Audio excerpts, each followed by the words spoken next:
Oh, yeah. Good morning, everybody.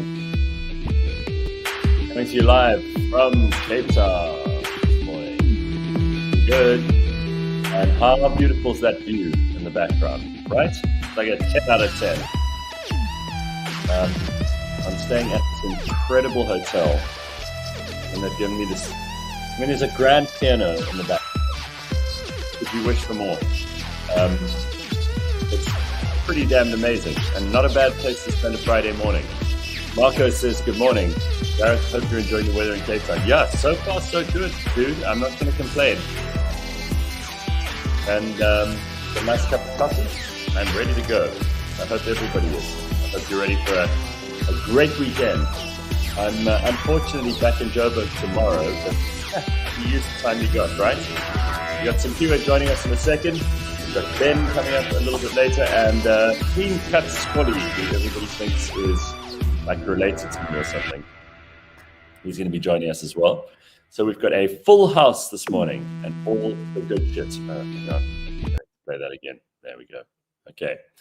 We're slowly figuring out the technical difficulties, but I hope you managed yesterday to join us. And if you didn't, you might have missed out on some of the filthy travel stories that our friends from Turvest had. Also, if you were on the Burning Platform yesterday, as many people were, I got some really nice comments from people who loved Pumlani Majosi, who's our guest on the Burning Platform. He's got a brand new book out, and I think you'll probably be hearing more from him in the next couple of months as we head towards the elections. Justice says, Gareth, please bring seawater in a bottle. Limpopo people love this. No, I won't be doing any of that. But yes, I know Limpopo people love that. In fact, I do remember once, I don't know if it was for Jane, but I do remember bringing, because Jane's from Limpopo, obviously. I do remember bringing some back in a bottle once. Stuck in PE, says Carol, without power and water. Thank goodness for fiber for now. Well, you know what? That might also be taken away.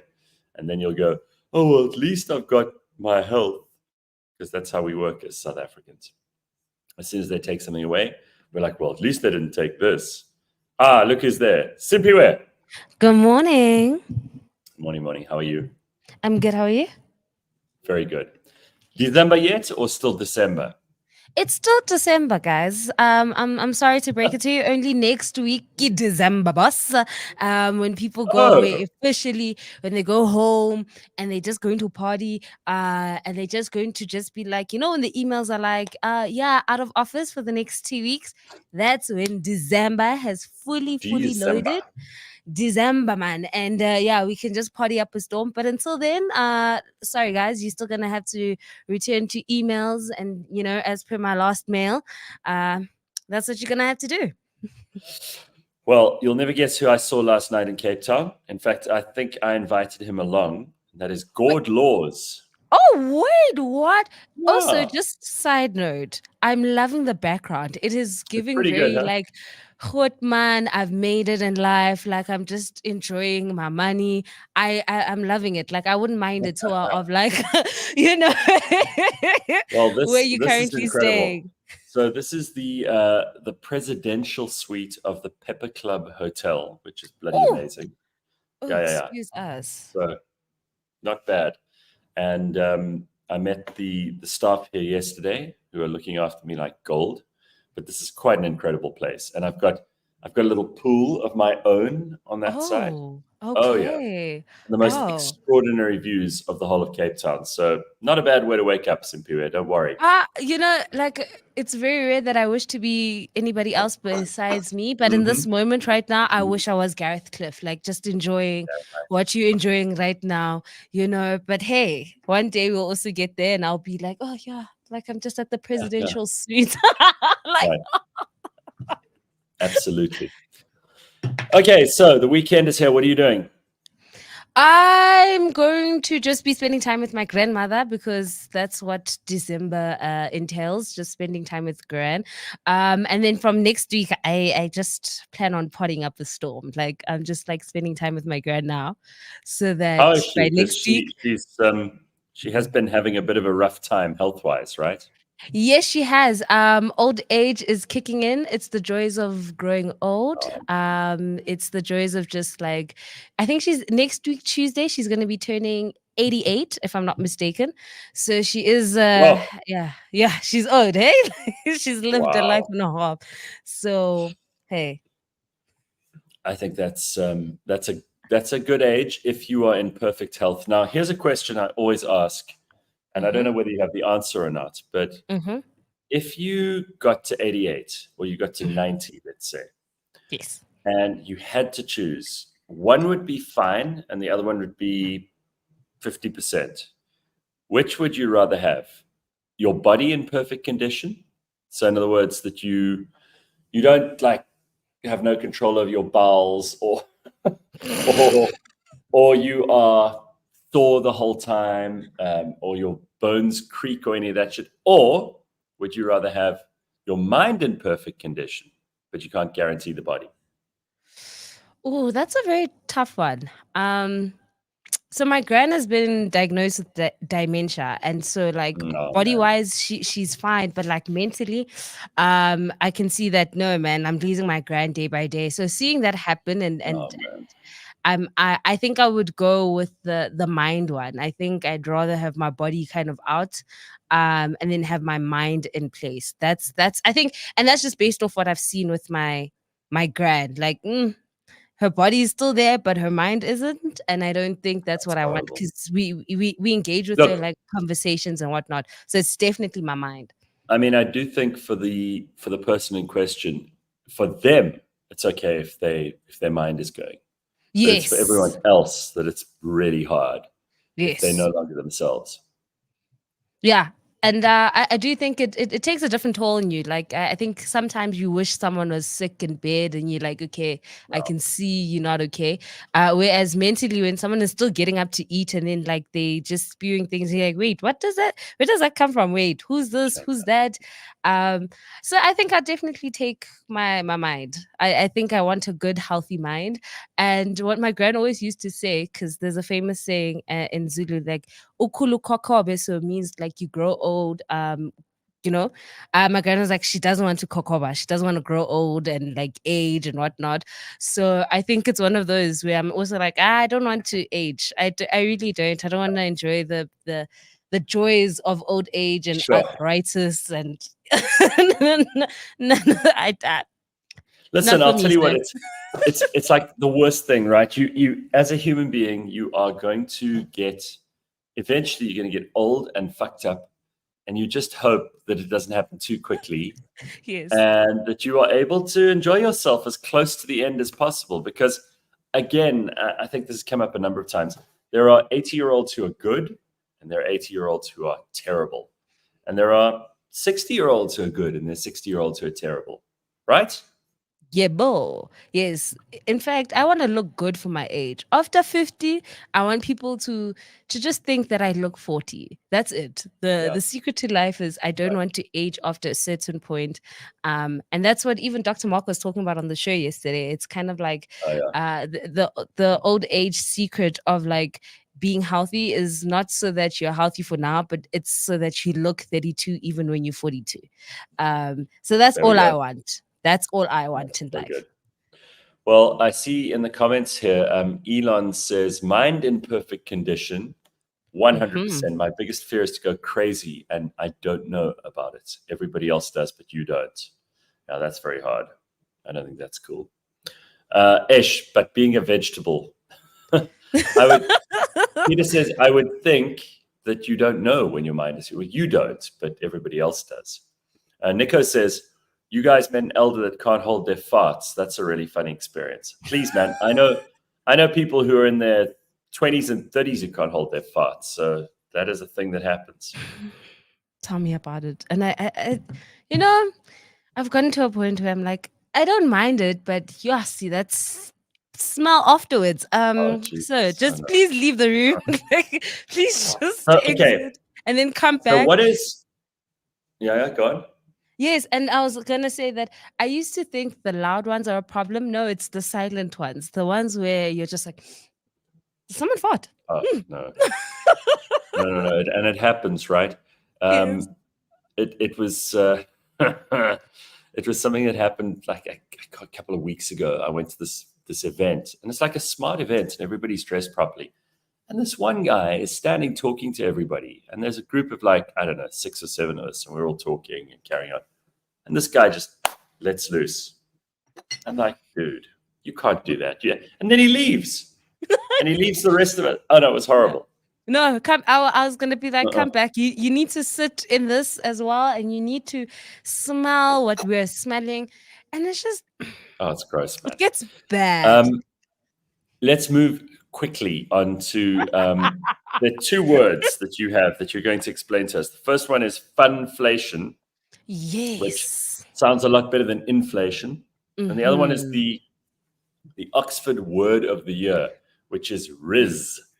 Yes, so last week, Gareth, I think it was last week, we spoke about the word of the year, and it was authentic, and you and I were both like, yeah, like I'm for this. It's an actual word. It exists. People use it. Yes. In marketing and advertising, it's all anybody wants. But of course, they're not prepared to be authentic, because that would mean you'd have to take risks.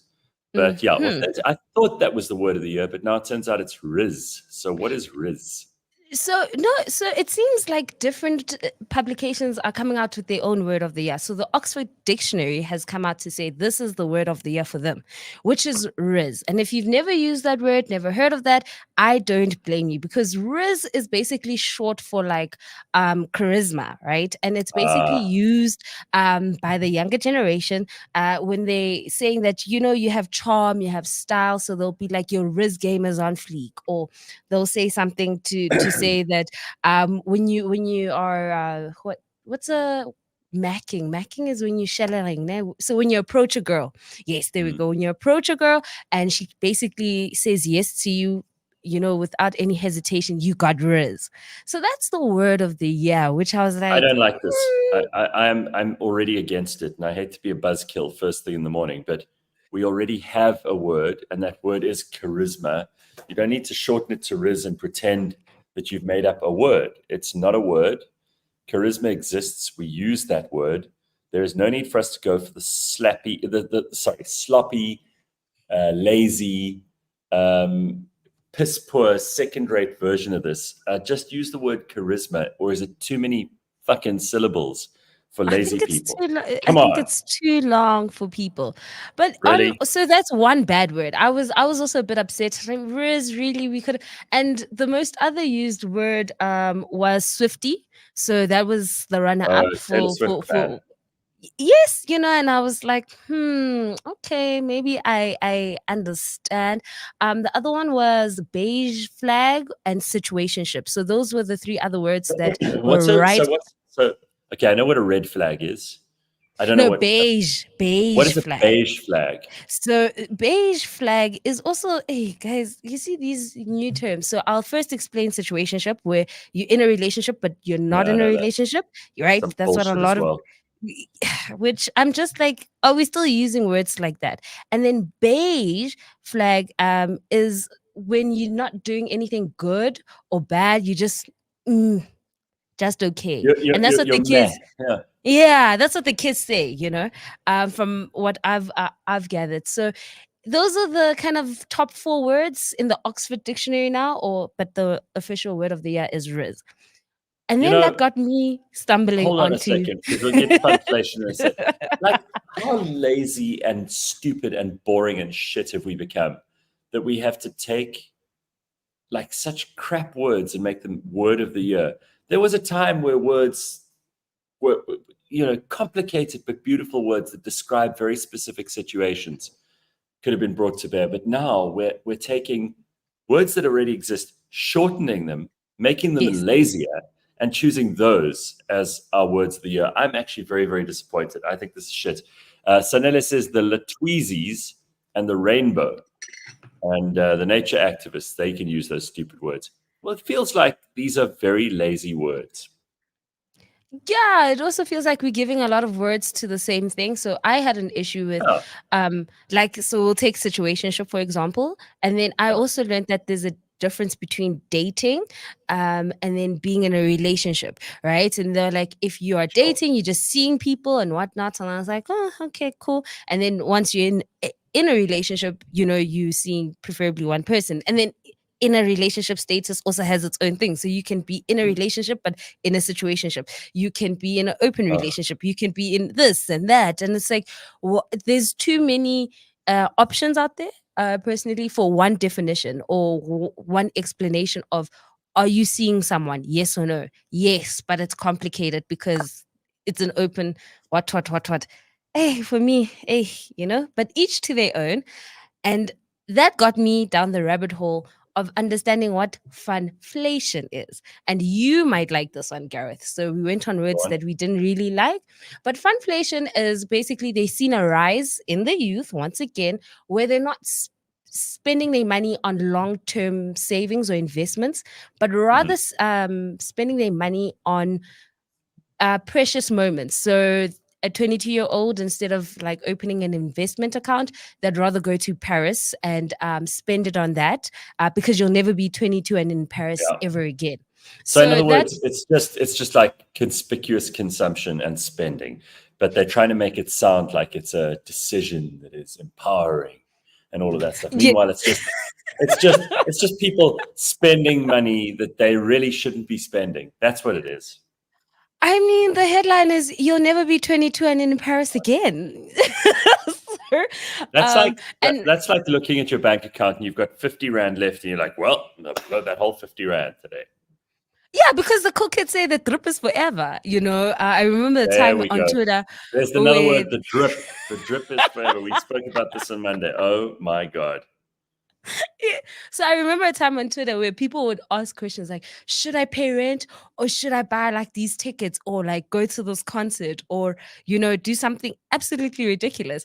And people would be like, child, go buy that Louis Vuitton bag, you drip this forever. Go to that concert. Kendrick Lamar is coming. You'll never see him again.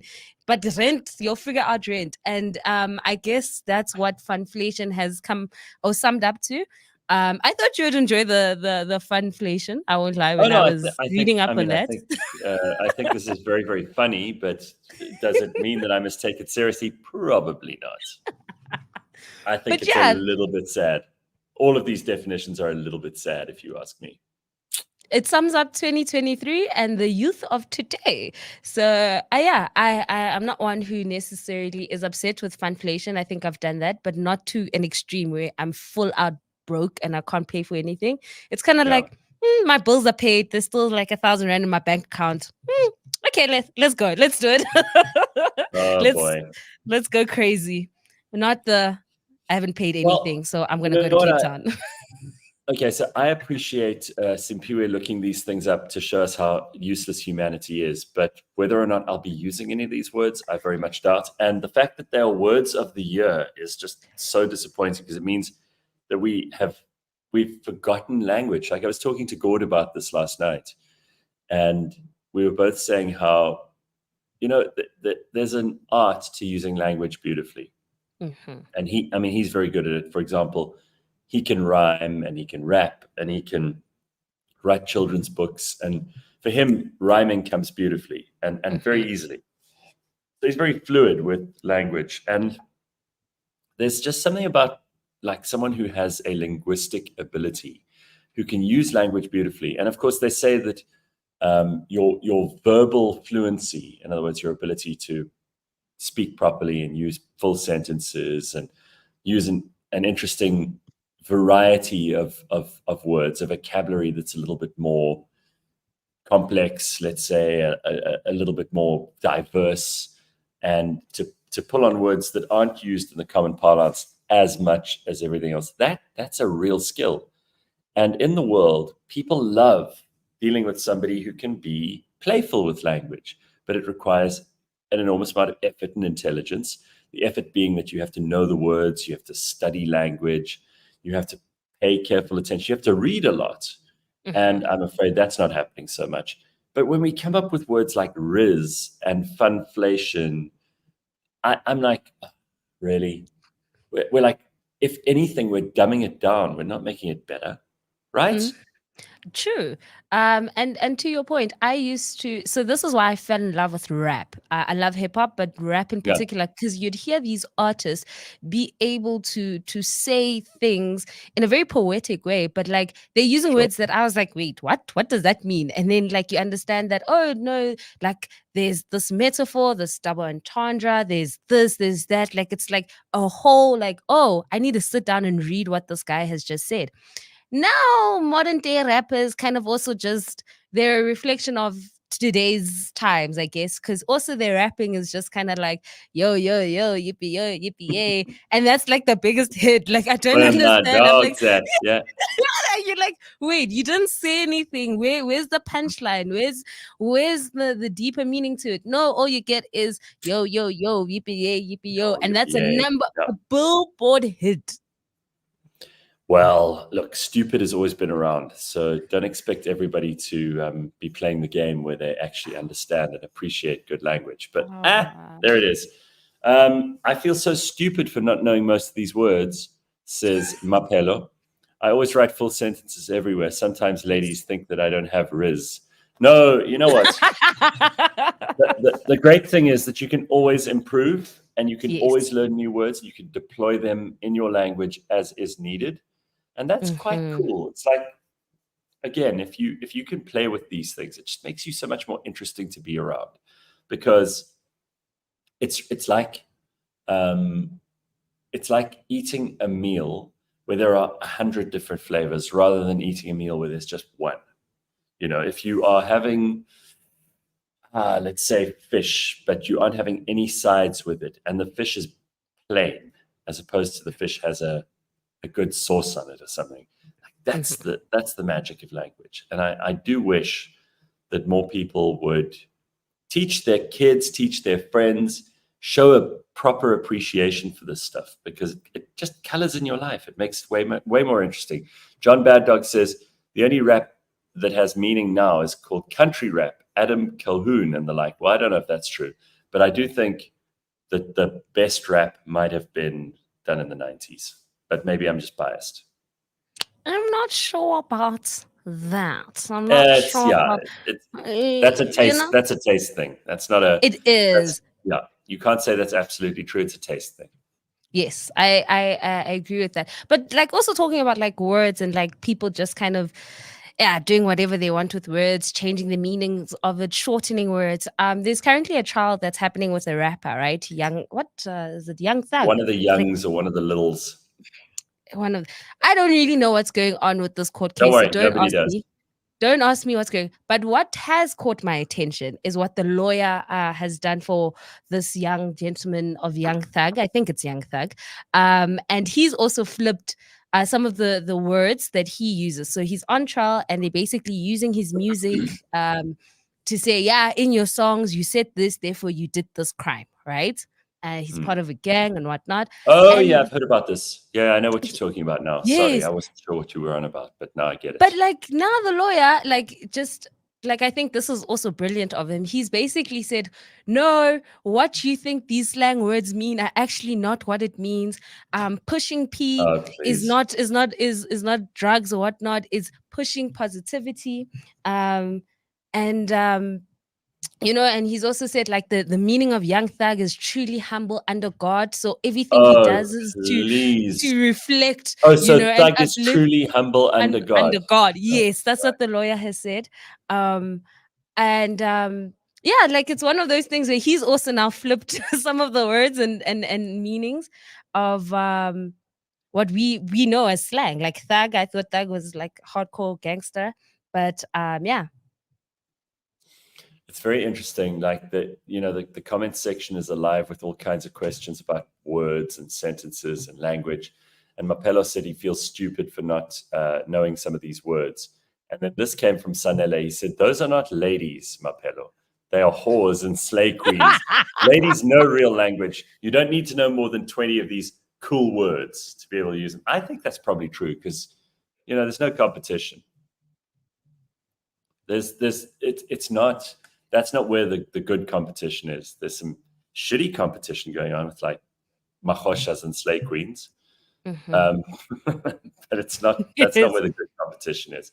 If you're going to be playing any kind of games, those are not the games you should be playing. All right, I do want to get to this quickly before we join Ben.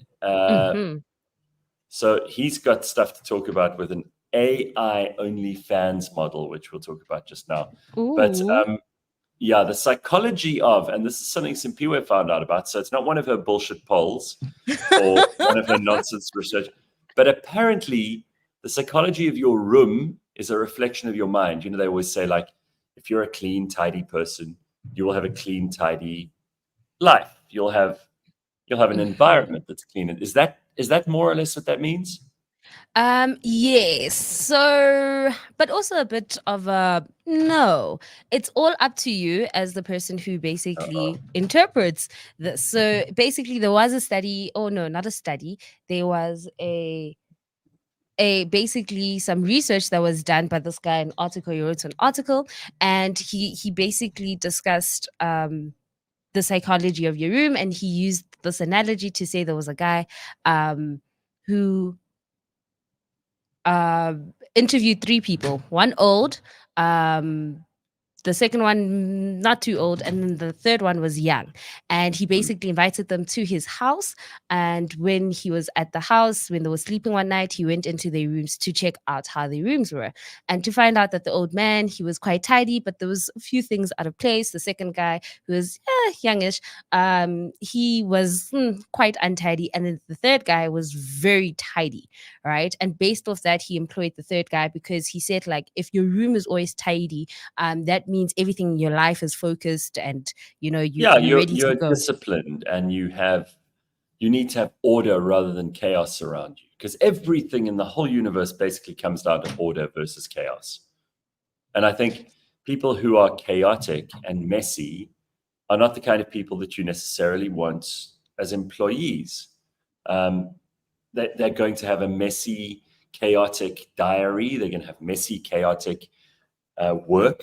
They're going to deliver projects that aren't necessarily the best because they are trying very hard to keep their life in order, but they're unable to manifest it in their lives. So I think I really do attach a lot of importance to people who are tidy. I think it's always a sign that they've got their shit together, literally and figuratively. Yeah. So I think that. So I'm one of those who believe in, like, organized chaos. No, there's no such thing. Yeah, you see, does everything have to be in place? Like, are you? I think you're saying that because you're probably messy. I'm not. So that's the thing. I'm not messy, but I'm also one who's not necessarily mad if there's just 1 or 2 items slightly out of place. And that for me is like, because I know where everything is in the house. I'm quite a tidy person. I'm very tidy. Don't like a messy room. I don't think that's not cute. When my laptop is looking dirty, it gets it clean immediately. But also there's moments where I'm just like, oh, there's like, a cover there, 2 covers on the side. It's okay. And that for me is what I'm like, yeah. No. So I'm not a perfectionist, I guess. The perfectionist is never a bad thing. So Ben, does your level of cleanliness and tidiness and neatness show that you have a tidy mind, or do you think that's stretching it a bit far? Sure. Having a female in my life, massive difference. I think prior to that, in between that, I have moments. I mean, obviously, I've just arrived at the back end of this conversation. This is Simpiwe's one of her studies. Someone's researched this, no doubt. Yeah. But Gareth, the real question here is looking at where you are this morning. What happened? Did some really rich old woman take you home last night? It's quite a place you're staying at there. No, it's the hotel I'm in. It's very, very. It's gorgeous. And wow, yes, when you have couches like that in your hotel, that is fancy. Oh, Ben, there's a grand piano in the background. In case yes, okay, there over your left shoulder. That's why I thought some rich old woman took you home. No, not this time. Maybe before, but not this time. If we see a woman traipsing around in a dressing gown in the background, we know how you pay for this. No problem being kept, Gareth. No problem being kept, especially. No. Trust me. If I could find a way to do that, I would willingly accept it with both hands. So, all right, Ben, you sent me an amazing article about AI and basically how machoshas are going online. Just give us some info here. No, well, you can create your own. Oh, Yes, Yeah. correct. You know, obviously, like an underlying factor of the show on Friday is that we always give $1 million ideas away for absolutely free. We never Always. use them. And then it just smacked me in the face like a wet fish yesterday that if you look at, okay, so the quick backstory of this, like I absolutely love self-improvement and how you optimize yourself. You know this very well about me.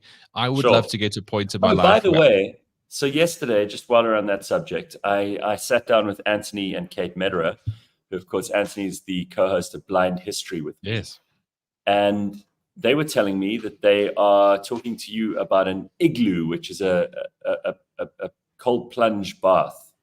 Yeah, they're terrific people who have very similar mindsets to us.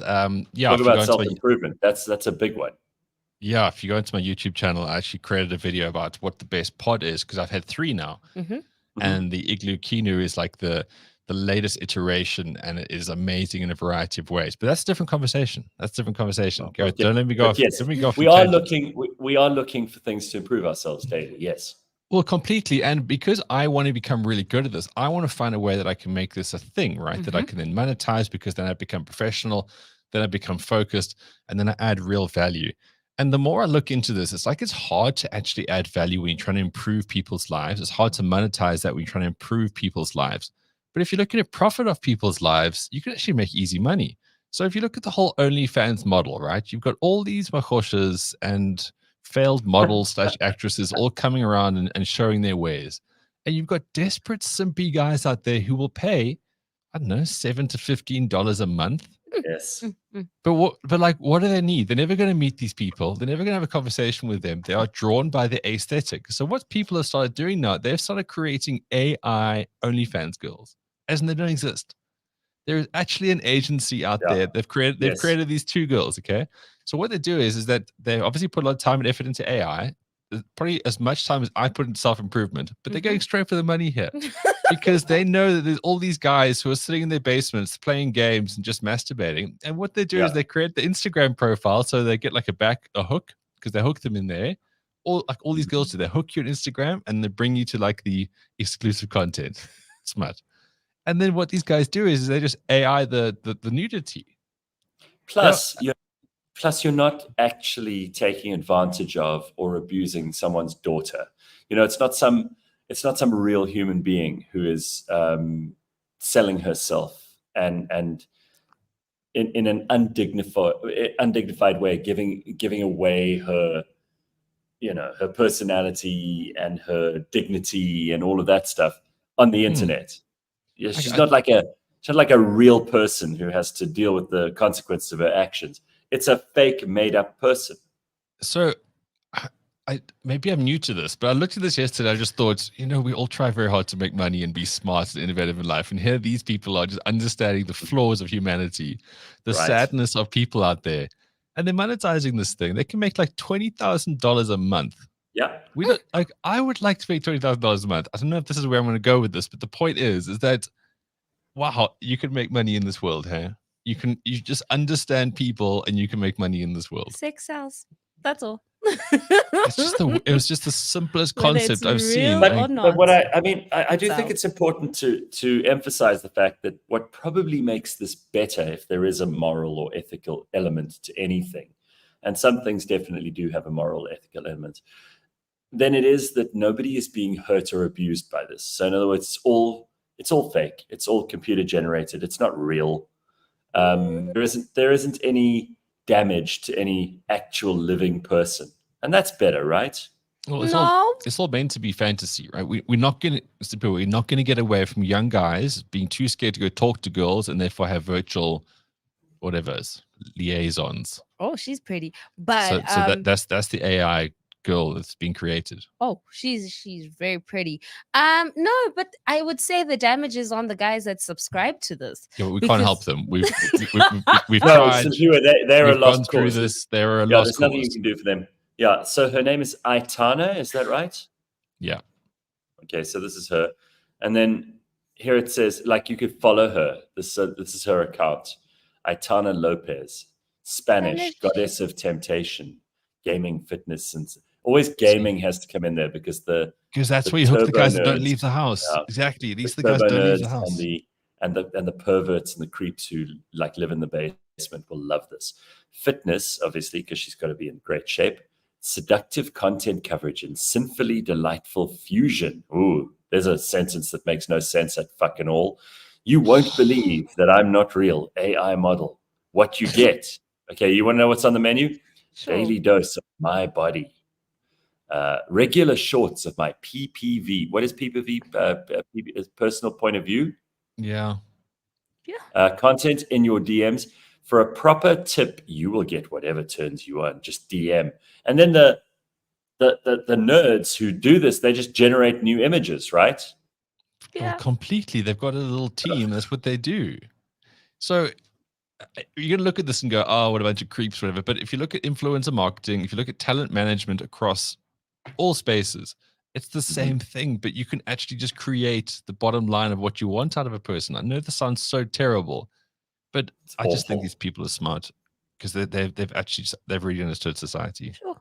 But I mean, she does, like, as AI goes, she looks pretty real. I mean, she's not as airbrushed or as perfect in terms of, like, you can see it's just generated by a computer. She looks pretty real. So they've done a bit of work here.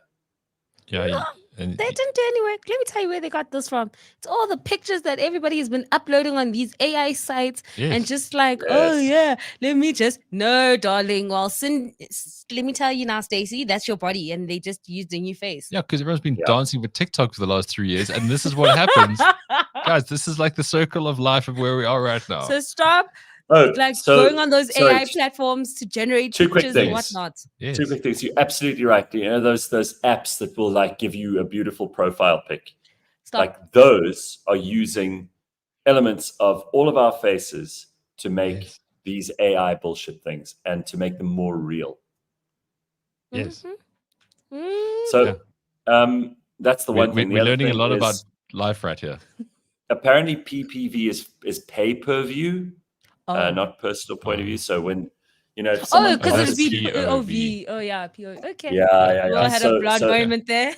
So PPV means that you have to pay for whatever fucked up content you're looking for, whatever creepy shit you're most into. You're like, I want a picture of you in the bath. But then they go head up your ass. Exactly. But then they go and generate that image for that person, and hey, presto. Correct. Right. So there's no restrictions here, like whatsoever. I don't see there being restrictions. This is why I bring it up, is like someone's really kind of cornered this part of the internet. It's quite smart. Yeah, it's smart, but it's a bit weird. It's very guys, it's hugely weird. It's hugely weird. But I mean, this is the world we live in, right? We always talk about the fact that people can make money. No, it's just like how, like, the times we lived in. Like, first it was porn, and then it was the sex doll. Now it's AI. You know, only fangirls. It's getting worse. Hey, like, but isn't the internet fucking amazing? Because every innovation always starts in the internet with, like, porn and sex. Yes. And this is an example of what I'm talking about. Like AI. Here you've got this amazing tool that can generate. In the case of ChatGPT, like, huge volumes of text that are supposedly meaningful. I mean, it still doesn't always get it right, but meaningful, and they can take the place of all those hours of research that you might have had to do yourself, et cetera, et cetera. And you've got these AI tools like what's the thing called Midjourney that can generate these images of, like, a person in a movie scene with a shark and a helicopter and all kinds of shit. So you don't have to spend any money or pay an artist to render it like they would have before. And now what do they do with these tools? Immediately they generate, like, artificial intelligence that will give you machoshas. It's amazing. It took all of 5 minutes for us to go straight to machoshas. Now you know what matters on this earth. On this particular earth, you know, this world, we always thought it was global warming. We always thought it was being nice. No, we thought it was the risk game. No, ladies and gentlemen, boys and girls, let me tell you what matters. It is sex. And sex sells. Of course it is. And if you can give it to people, whether it's real, fake, far, online, offline, you will make money. Well, John says, I have a chick, a friend who's with makeup, she becomes a supermodel. Without makeup, she's scary.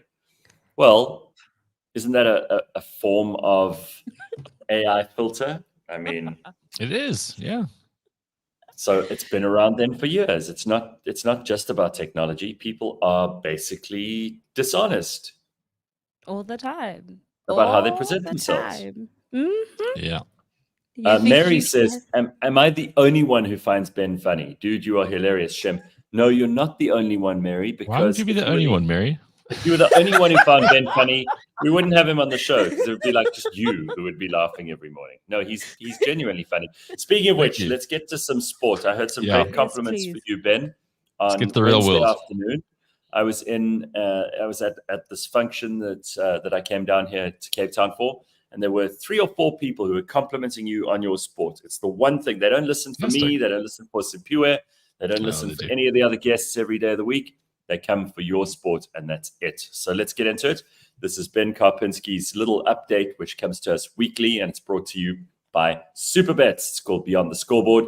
Don't forget that Superbets, which you can go and play on today, supports responsible gambling. Strictly no under 18s. Winners know when to stop. The South African Responsible Gambling Foundation's toll-free counseling hotline is 0800 006 008, and they have all kinds of really cool specials going on there, like awesome promotions where you can bet on things that you cannot believe you could place bets on. And sometimes the most obscure and bizarre bets are the most fun to take part in. All because it's fun to play, right? And that's what we are on the weekends. Right. We've gone through whatever gets us to Monday to Friday, and now we get to look at what we can, I don't know, have a few beers with, gather around with friends to watch. It's all so exciting, and it's a very interesting rugby weekend for us this weekend because Rugby's back.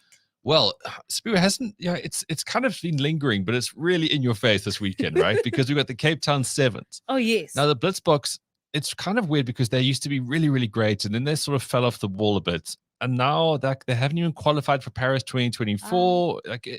But then they go to Dubai and they win. That's it. They beat everyone. So 5 times in a row last week, they won in Dubai. Great. Awesome. And this week, it always follows it. They go to the Cape Town Sevens and they generally disappoint because all the hype and expectation weighs them down. So I'm not going to say it's going to be the same again this time around. I got fresh hope. I really do. Cape Town Sevens this weekend is one of the biggest sporting jewels in the country. It brings a whole bunch of money into Cape Town itself and the country. South Africa will be against Great Britain, Ireland, and the United States in their pool. Sure. Saturday, flat out, just matches endless. For as many beers are getting clapped, there are games getting played throughout the day. Sunday, finals day. That's when you get the best teams playing against the best teams in the knockout for ultimate glory. But speaking of ultimate glory, the Investec Champions Cup is now happening. So there used to be the Heineken Cup, which was basically the Champions League of rugby. So you get the best teams from France and England because they have their own league. And then you get the URC, which is the Celtic nations, Ireland, Scotland, Wales, Italy, and South Africa. Those aren't all Celtic nations, I know, but so all those teams come together. The category. Yeah, they've got to expand the category. All those teams come together, and the best of the best then come together for the Investec Champions Cup. And then they have four rounds where they all play, and then you go into the top 4 of each pool. Stay with me now. It gives you 16 teams. Sure. Then it goes into quarters, semis, and then the big final. And the final is happening in May at the Spurs Stadium. Sure. So that incredibly large football stadium in London. So, I mean, look, it's the season is so jam-packed for these guys now. Because back in the day, if you played rugby in South Africa, you were playing winter, and then you'd have a lekker long, like, summer holiday on the Plaas, clapping beers with your mates, brandies, braaiing. These oaks now play through the festive season. So the Investec Champions Cup, you play against the best of the best. So you're staking an upper level and you play all the way through the festive season into Jan, okay? So this weekend, from a South African perspective, we've got the Bulls and we've got the Stormers. Those are our 2 best teams. So Saturday, huge game, 7:30 at Loftus. Bulls versus Saracens from England. Sure. Saracens traditionally always a very strong link with South Africa and South African players go over there. And then Sunday, Stormers will be away to Leicester, which is one of England's very best teams. That'll be at 5:15. But hang on, you breezed past Loftus. That's another thing that came up in conversation this week, is the Oos Paviljoen on Loftus, which is at the gradient there is 75 degrees or something. It's really, if you if you've never been to Loftus, the West Pavilion is the cheap seats, and you basically stare right into the sun because it's always in the afternoon, and the sun sets in your eyes, which is difficult because you can't really tell whether you're watching rugby or a fight because there's often a fight right in front of you. And sometimes the women on the West Pavilion are more scary and dangerous than the men. Wait, question then. Because Yes. last week you talked about cricket being like the perfect place to go for Yes. a first date. First dates. Are you thinking? Would you recommend a rugby, or So people, I'm going to put it. It depends what kind of girl you're dating. If the West Pavilion is going to be your first date, because I'm not going to poo-poo the idea. Okay. But I think there's a certain amount of durability about the date that you're looking to take that's going to enjoy that. Okay. So my gut, I would go no. Even right now, I probably wouldn't take Daniela to the West Pavilion. It's a bit rough. Oh, okay. I myself have done rough things in the West Pavilion, so I'm not above any of this. And Gareth talks about that gradient. You add a few more degrees with the amount of brandy that you have in your system. Once you get up, I've seen face plants there. So yeah, look, guys, this is sporting culture, right? If you really want to see it, don't go sit in a box and have like your 7 or 8 gin and tonics and think you're cool. Go to the West Pavilion, stand in the queue to buy the cheaper booze.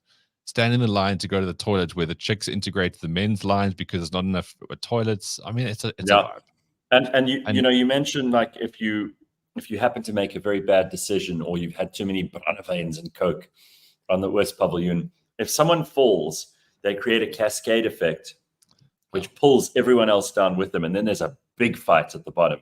So you can always look forward to that. If you've got the kind of girlfriend who likes a bit of fight action. There are those girls. They're rare, and thank God for that. Most of them have died because they've taken part in these activities as part of their spare time fun. And this is why I try breeze past Loftus when I talk about the sport, because we go off on these different tangents. 7:30, right? West Pavilion, the sun's already set. It's going to be as good as it gets this weekend against Saracens. Really big one. Sunday, Leicester versus Stormers, 5:15. So in the whole festive season, there's going to be English Premier League and there's going to be rugby. So you've got so much sport to watch. Speaking of the English Premier League, Spurs was so good. They came out of the block so incredibly fast, and then they lost a few games. And last night, they lost to West Ham. Yep. So they are now languishing. And I say languishing because 5th place right now on 27 points is 9 points behind Arsenal at top 36. So Arsenal, they had a thriller against Luton Town this week. They won 4-3. But let's get into the weekend of the fixtures here because Crystal Palace will host Liverpool. Liverpool are only 2 points back, so they're second on the log right now. Man United versus Bournemouth. And let's be honest, Man United, only people who watch Man United really care about them. They're not going to win the league. Yeah. They're happy for top 4 at best. And then every now and again, they take like 5 or 6 goals and everyone laughs. So they'll play Bournemouth at 5. They'll probably win this one. Aston Villa versus Arsenal. Always a sticky fixture for Arsenal, this one. And Aston Villa are doing bloody well this season. They've only lost 3 times. They're currently 3rd. That is Saturday at 7:30. Luton, after the fireworks against Arsenal, will be hosting Man City at 4. Ooh. I mean, those Man City players, they're used to the best of the best, right? They've got this huge stadium. They're mega, mega wealthy. And they go play Luton Town, where it's like going your grand's back garden. So that's always a spectacle, right? This is the beautiful thing of sport. Everton, who somehow beat Newcastle last night, because these guys they're having a tough time of things. They are playing Chelsea at 4, and then Spurs versus Newcastle. The 2 teams that were humbled last night will take each other on at 6:30. So, as always, football, rugby, absolutely crammed. Cricket. Sunday, India are here. Now, if you ever see any of the Indian players or just Indian people for the next few weeks, thank them. Thank them for their service. They are bringing in more than a billion ronds to Cricket South Africa, because when they play, India watches, and the TV rights and the commercial revenue that comes with the back of that is gigantic. That's where the money is. Over R1 billion comes into our coffers here. That's what basically keeps cricket going every now and again. And I don't want to like just bow and scrape for these oaks, but if they didn't come to it yet, we would not have. No, we have to. We have to bow and scrape. We would be playing Cricket South Africa Cups because there's no sponsors and all that other kind of nonsense. These guys make cricket happen. So get involved, go to the grounds, cheer them on. Less than the Proteas, clearly, but I mean, be grateful is where I'm going with this. Sunday, SA versus India in Durban for the first match. That will be the T20, and the next one is next week, Tuesday. But it's happening for the next month or so. 8 games. We've got 3 ODIs, 3 T20s, and 2 test matches, and that makes 8 in my maths. Yeah. All right, finally, we've got an interesting weekend of golf. So we had the Investec SA Open last week. Dean Burmester won that after winning the Joburg Open, so he's there. But the Dunhill Championship at Leopard Creek is one of the greatest weeks in, I would actually go as far as saying golf. Obviously local golf, because it's one of the three big co-sanctioned events with the DP World Tour. But visually, there's nothing like it in the world. You know, they might play a few tournaments in Florida where there'll be like alligators around the water. It's nothing on Leopard Creek. Leopard Creek is so impossibly perfect. It is such an incredible creation. And it's such an incredible advert for South Africa, you know. Everyone's talking about, oh, Trevor Noah, and they paid him stupid money to do an ad about South Africa. This Alfred Dunhill Championship at Leopard Creek is one of the greatest ads that brings tourism, employment, all kinds of things. And again, maybe I'm being a little bit too commercial on the sports report today, but this is a big money spinner for this country because people are sitting in Europe cold, I don't know, curmudgeonly, with limited power because it's not windy at the moment. And they look at this and go, I want to be in South Africa right now because they watch tournaments like this. So if you think golf's a waste of time, well, think again. Anyway, on the actual golfing front, Robbie Williams, a young South African, he's -7. Jaden Shaper, equally young South African, he's -6. And then Manuel Alvira is -6. It's a star-studded field. We've got all the best South African golfers there. We've got some other huge names because it's just such a thing to go to play this golf course. And that is pretty much the big things for your sporting weekend ahead. We've got UFC next weekend. It'll be UFC. Yeah, by the way, I saw John Bad Dog sit here. UFC last weekend was so good it blew my mind. It was the UFC in Texas. Yeah, it was a lot of incredible fights. And of course, you know, January the 20th, UFC 297, Strickland versus Duplessis. I managed to get some time with Drickus this week. I filmed a full interview with him, which I'll be putting out over the festive season in visual form, so you can see his face and obviously talking. So you've got extra festive season content. So I won't be doing the show over the festive season, as you guys won't. But in order to keep you going with sports, because I care about you so much, I've created this interview, which I'll share. So you don't always have to talk to your family over the festive season because they get annoying, right? At least you'll have reason to go to your phone and watch something. So it's a big, long interview, and I'll package that ahead of that. Well, Sanela says, when it comes to UFC, I'm like those people who only watch F1 for Lewis Hamilton. I only watch when it's a big fight. Which is fine. And there are lots of big fights. That's the great thing about it. On our discussion about Loftus earlier, Darren says, Loftus is rough. They moody with a chain without even taking the dog off. Yo. Not right. Sunbury says, she had to nearly fist fight to stop some pack of wild women pushing to the front of the women's bathroom queue at Loftus. It's rough. I won't be going there again soon. Sure. Yeah, that's it. Jesus. That's not very so not a good first.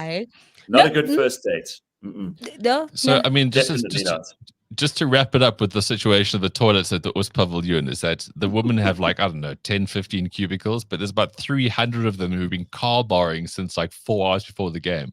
So those cubicles don't stand a chance. So there's like a fist fight at the women's, and then what the chicks do is they then go to the men's, and all the oaks are so drunk, they obviously cheer the women coming in and out because they're taking toilet breaks in the men's. Like, it really is. If you want to see culture and just stuff, you've got to. And all of you Cape Townians who are turning your nose up at this, you need to make pilgrimages to come and see what this is actually about. This is like people go to the Serengeti to watch the migration and all that kind of stuff. Go to the Oostpaviljoen. It'll be cheaper. Yes, you can observe why Pretoria is our capital city.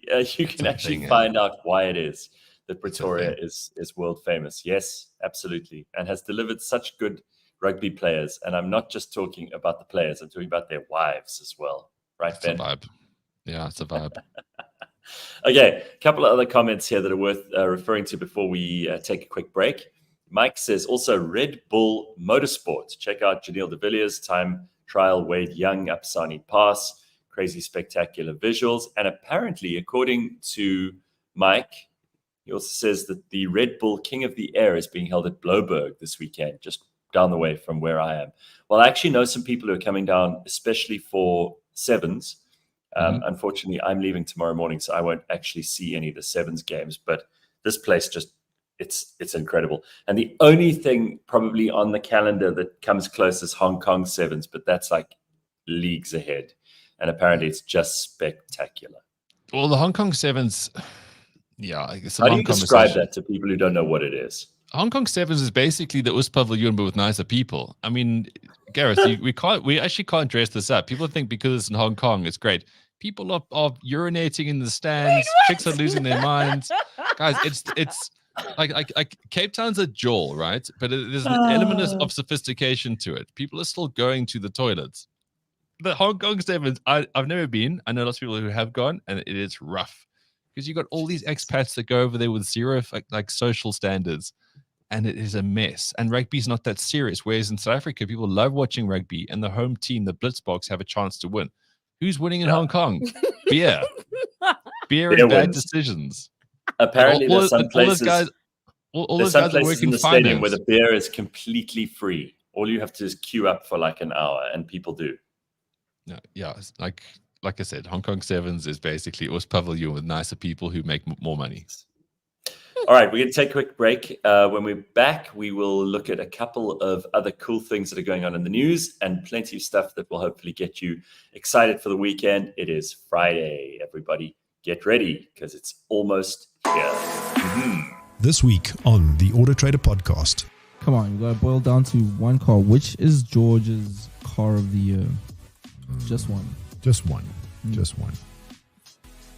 You're not going to tell me. I am. I'd say it is between the Mercedes-Benz, okay, the one I damaged the rim on. I heard about that story. Yeah, the EQ and the BMW iX3. Okay, that's fair enough. I'd say those two are my equal competitors for the year.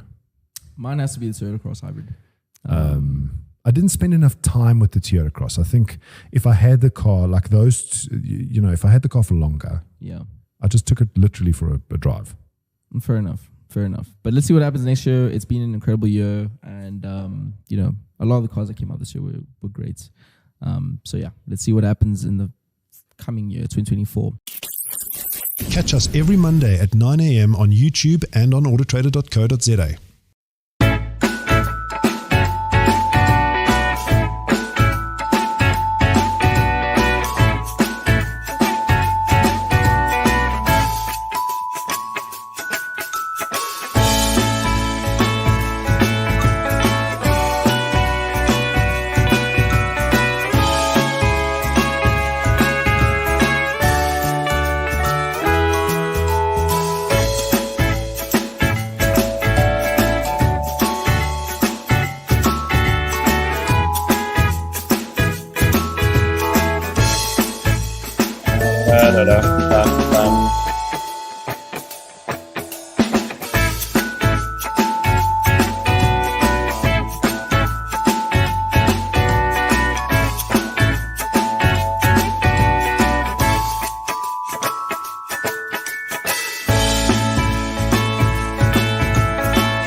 When I sweat a lot when I exercise, do I lose weight?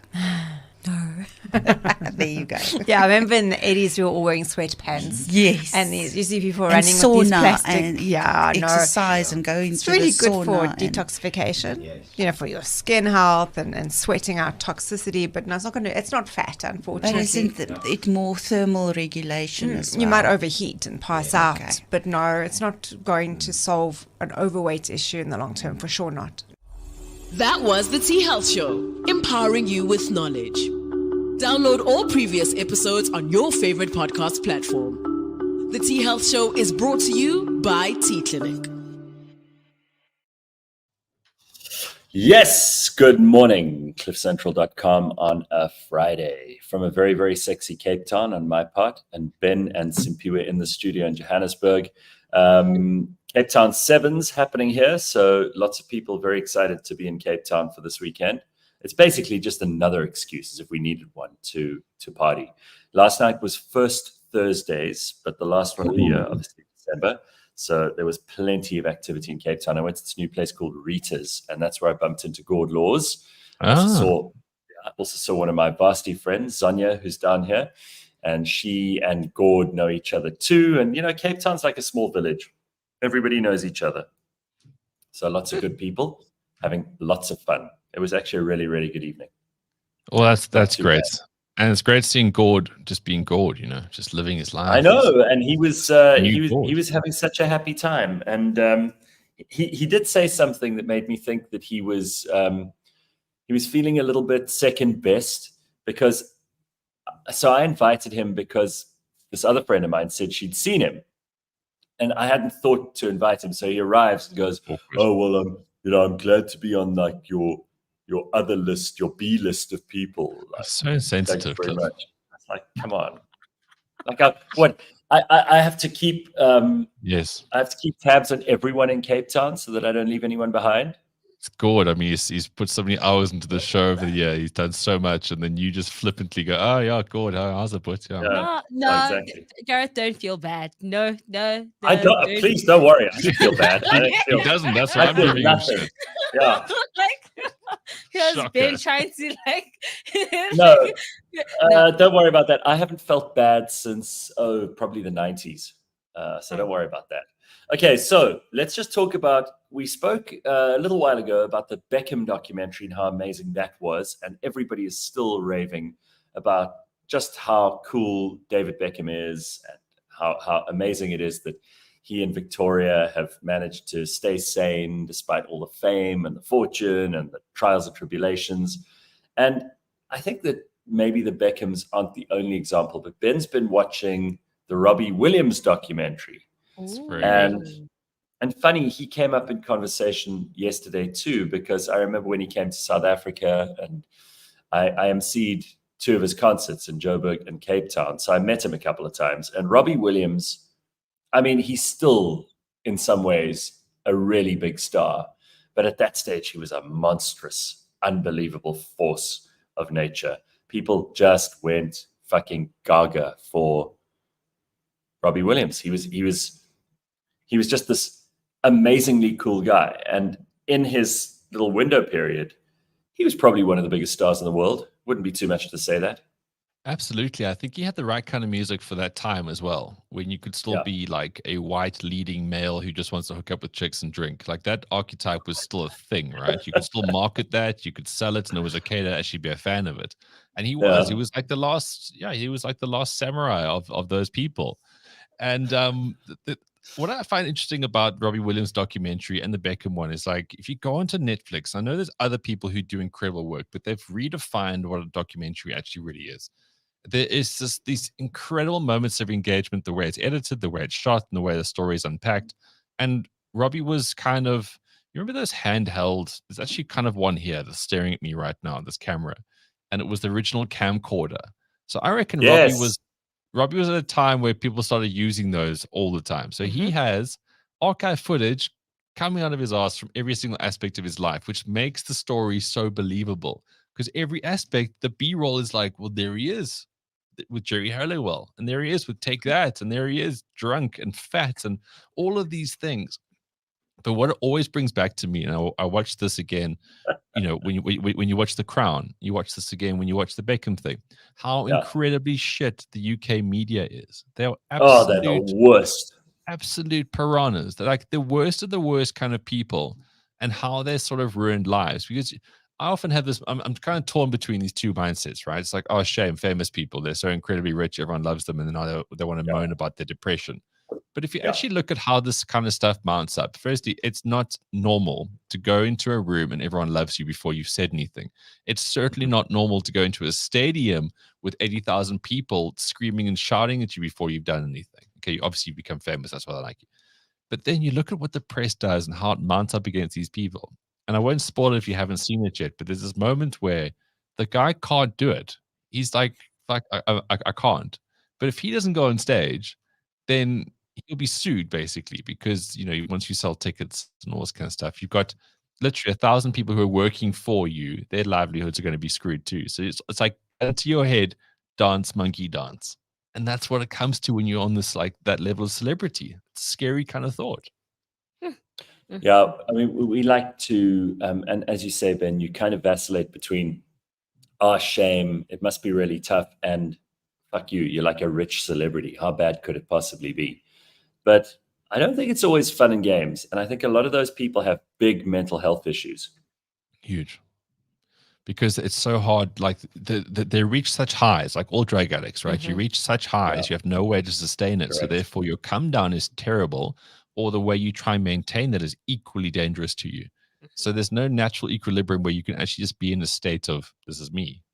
And if you're not in that state, I reckon you are unraveling inside at a rapid rate. Yeah. Well, You you mentioned also something. go on, Simpiwe.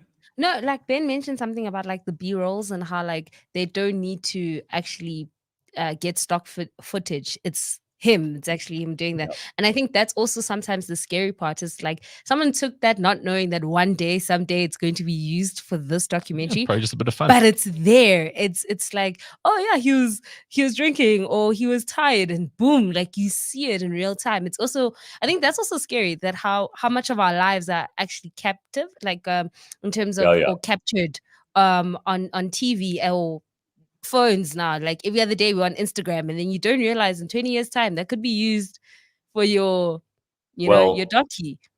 Yeah, the embarrassing part is that we're capturing how dumb we are. So a lot of people are actually taking evidence every day of how useless and ridiculous and stupid they are. But didn't Robbie Williams, Ben, I've forgotten what happened to him at some point, but he kind of went off the boil and he started growing vegetables for aliens or something like that. He really went completely off the reserve, didn't he? I'm not sure. I mean, I'm pretty much almost done with this documentary now, and I have not seen alien vegetation. Okay, well, that's what I heard. I heard at some point but he did try to lead a fairly normal life at some point, and kind of he didn't tour for a little while. He's apparently doing a tour at the moment, and in fact, someone who was listening to us on Wednesday sent a message to say that they just saw Robbie Williams live in Perth, and he was brilliant. Cool. Yeah, he was actually there for because the AFL there is the biggest sport, and he played like the grand final when I was there 2 years ago. Yeah, he's still a huge name, and he gets to do it on his own terms now because he's got so much money. Like his house is beautiful. I mean, I'd also go through some mental anguish and break down that house, stuff sure. For that, yeah. I mean, his mouth looks a bit puffy because he's been smoking cigarettes his whole life, but I mean, he's fine. Like he's doing okay. It's always there's so many good parts of this documentary we can discuss at length here. But I always look at guys who become older and have the tattoos, and it starts to look a bit weird. When you got to like the droopy pecs, and you're hairy and out of shape, but you've got a saggy ass. That's always the worst of the saggy ass. You've got your tattoos from your 20s. It's like when an old guy puts like a tank top on that's got like, I don't know, that he got in Thailand when he was young. It just looks odd, and that's what tattoos look like on older guys. Yeah, I agree with you. It very quickly dates you, and it doesn't look good. It doesn't look good. A tattoo, if you're over 50 even, I think it starts to look like you're either a prisoner or a sailor or both. Yeah, but you got to live for the now, huh? You got to live for the now, because that's the thing is, you look back and like, that was me. My tattoos, all that kind of stuff, that was me. I wonder if he even watches his own music videos now. Well, it's like those people who go back to high school to kind of relive their glory days as like the rugby captain when they were that's standard high school said. No, that you see, I can understand if he's like Robbie's like, oh, back in the day, I used to be able to pull any girl because you're an adult and you achieved all that greatness. You want to tell me about high school? You want to tell me about when you were still 12? Or 13? I think Robbie Williams could still pretty much pull whoever he wanted. It's a combination of confidence and money and having a story to tell. And I mean, there are going to be so many. There going to be so many girls who would be interested in him just because he's Robbie Williams, right? Sure. People want stories to tell. Always comes back to it. But it's interesting how he talks about how he met his wife, and it was quite again, spoiler.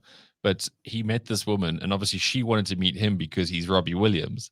So she's like, I'm at this party. He's like, I don't do parties. Come to my house. What girl goes to someone's house on the first date? She gets there. There's no lights on. He's like all depressed and all this kind of stuff. What girl then stays?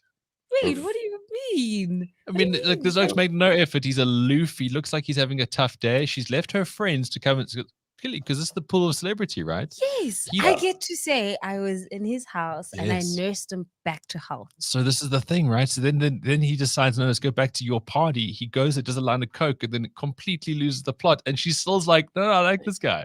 Worst first date ever. They had a spark, okay? There was a connection that she couldn't understand. She didn't know what it was, but it was magnifying, and she just had to see it through. So this is my final point about being celebrity, and they all go, oh, it's so dangerous. It's like, yeah, but you can just you can turn on life whenever you want. Like if he wants to be liked by someone, all these women will like him. Sure, he'll find the best one out of the 3 million who want that. Yeah. Your average guy out there who's like rubbing one off to AI porn, he doesn't have that luxury.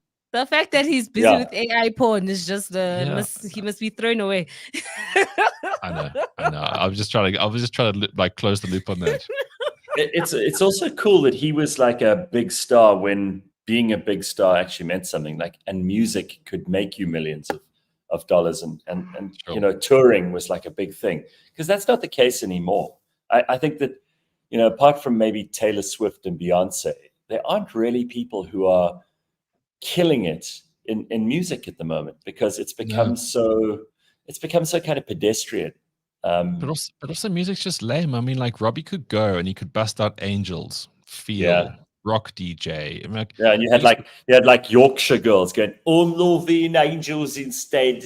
Exactly. But the thing is, you could be in a stadium and that song would make sense. A lot of music nowadays, you're in a stadium, what are you doing? Looking at someone having a breakdown, because that's what lyrics are about.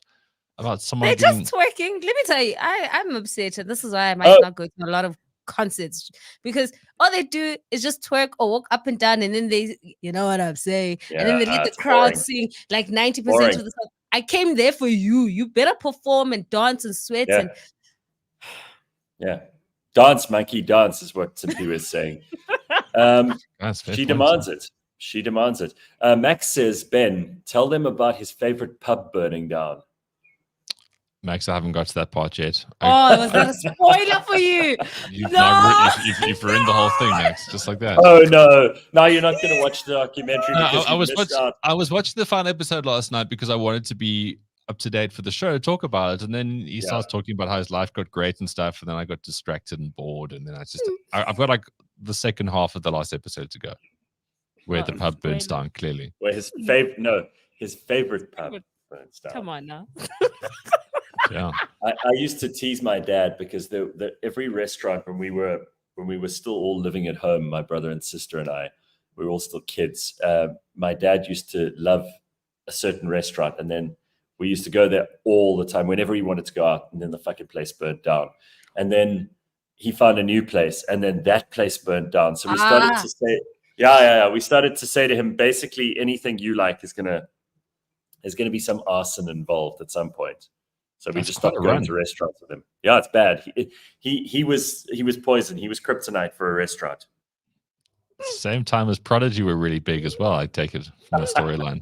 They had a song fire about starter, that twisted fire starter, arta. Correct. All right, Ben. Are we seeing you again this year, or is this your last show? I'm here next week. Very good. The 15th, correct? Excellent. The 15th is a public holiday. Sorry, it's the Friday. That's right. We've got a public holiday next week. Yes. Public holiday. Correct. When December officially starts. So what? Are we just not doing it? We're not doing Friday next week. So I think this might just be your last show, Ben. Well, 22nd, I'm in Cape Town. So, I mean, I can call in. Perfect. Yeah, what the hell? You might have some good fun stories for us about Robbie Williams' favorite pub burning down. Who knows? Well, I mean, pubs burn down all over the place. Maybe I can be in one the night before and then really make it a story worth having. All right, beautiful. Ben Karpinski, everybody, and you can find his sport a little later on as a podcast. Cheers, Ben. We'll see you in 2 weeks for the last show. Yeah, it's almost the end of the year. And listen, this is where you've got to just take a big deep breath, because when I say 2 weeks, that's like basically Christmas. When I say 3 weeks, it's New Year, and then before you know it, we're in January of 2024. So it's fucking mad. Let us now welcome to the show for the first time somebody who has been killing it on social media. He's official Clean Cut Skolly on TikTok. He is Grant Renecle. He is a content creator. He lives in Cape Town now. Initially, he created this Clean Cut Skolly character as like a fun thing. He just did it as a blog at the beginning of 2018 because he just wanted to mess around and have some fun. But subsequently, he's created scripts for all kinds of satirical skits, and he does loads of very entertaining stuff on the internets. And here he is with us this morning. Hey, Grant, how are you? Gazzy, my boy. Dude, How I you, saw brother? you. Long time. I'm good. It's nice to see you. I saw you promoting this on social media. You said, like, my older brother Gareth is on with me my tomorrow. long lost older brother, Gazzy Cliff. Miss old Gazzy, bro. Yeah. I still get, You I get guys people. do look alike, eh? Like, Do you think so? No, yes, you know, and the difference God, is that for us. you look like you have been very well taken care of, Gareth and Skolly, but woo, woo. Computer, you don't know the half of it. Like, I actually need to take one moment to thank Gareth Cliff for all the free drinks I've gotten and some of the dolls I hooked up with just because I look like him. So, Gazzy, thank you, my bro. You've actually like sorted me out without even knowing it. You know what? I'm so happy to hear that because I thought looking like me would be a great burden and a terrible, terrible insult. But if it's helped you in any which way, then I'm delighted, my friend. Then power to you. No, it's helped me a lot. So actually, thank you very much. I actually have been needing to thank you. So yeah, I mean, finally, I've made a sort of a name for myself now.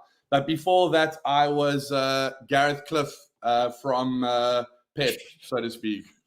Wish. Wish, yeah. Yeah. So listen, I mean, that's very mean because I think you are you're a tremendously funny guy, and I follow you on all the social medias, and it's clearly like blown up in the last little while. So people love Clean Cut Skolly. You do all these brilliant skits, and you basically take the piss out of Joburg boys because there's so much piss to be taken, right? No, there's a lot of piss. I mean, like, I'm not gonna lie, I think boot culture is something that's so fucking interesting. Like, you know, where in the world do you find like boot culture? You know, I think it's when I first moved to Joburg. I mean, I love Joburg. A lot of people don't know I'm actually born and bred Cape Town, but I lived in Joburg for over 5 years. I consider myself half a Joburger, half Cape Townian. But boot culture, I just think it's fascinating. Like, you get boots here in Cape Town and stuff, but Joburg boots is just like so like iconic. You can't get that shit anywhere else in the world. So is Joburg just full of people who are like a caricature of themselves, or do they lack so much personality that they all just conform to the character that you put on, like this Clean Cut Skolly character? Because I've met people who actually sound like that. Yeah, they do the same. They do the same thing every week. They go to the same places every week. Yeah, they have girlfriends who are like carbon copies of each other. 100%. It's just, it's like it's. You wish it wasn't as real as it is because it's sad. It's embarrassing.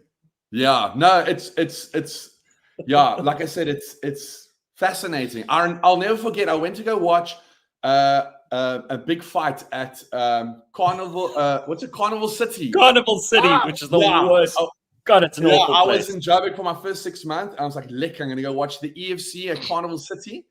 And like, I saw some boots there that were just like out of this world. Like, those were juiced up, tatted up. And I was just like, no, this is just, wow, this is like fascinating. So yeah, I mean, I loved Joburg just for like, you know, that experience. You know, I mean, this was, you know, this happened because I went to Joburg, and it's crazy. Yeah, I don't know if it's in the water or if it's in the air, like why oaks are like this. I fucking love it though. I think it's amazing. I think that maybe what happens is also in order to fit in and to feel like, you know, you're one of the guys in certain situations, people do conform to like these caricatures and these stereotypes. But you're actually like, you're in advertising, and when you're in advertising, it must be nice for you to have this escape of being this character some of the time, because a lot of the time in advertising, you're thinking about clients the whole time. You have to conform. You have to put out like fucking 100%. pictures and copy and but you've got cool clients, because some of your clients are strip clubs. I noticed from it's the list. Like you've got Mavericks here in Cape Town, which is just so cool, and Chivalry, which is in Boksburg. You got to tell us about those. Oh my gosh! So Chivalry. Don't spend too much time on Boksburg. Don't do that. Well, shout out to Chivalry. They're like my best client in Joburg. Very easy client to work with, like you said, Gareth. Like, and I actually appreciate that you can understand that, like, because in advertising, exactly, you got a lot of clients to please, and like very like blue chip brands to work with, and a lot 90% of the time or 99% of the time, you actually can't do what you want to do. So that's actually how Clean Cut Skolly started. But like, Chivalry is wild, really nice strip club. Should go check it out. They have a steak, egg, and a strip special for 100 rand. So if you guys, there we go, Cynthia. That's what you do. If you're looking for something to do in the East Rand this weekend, just steak, egg, and strip. A steak, egg, and a strip for 100 rand, Maria.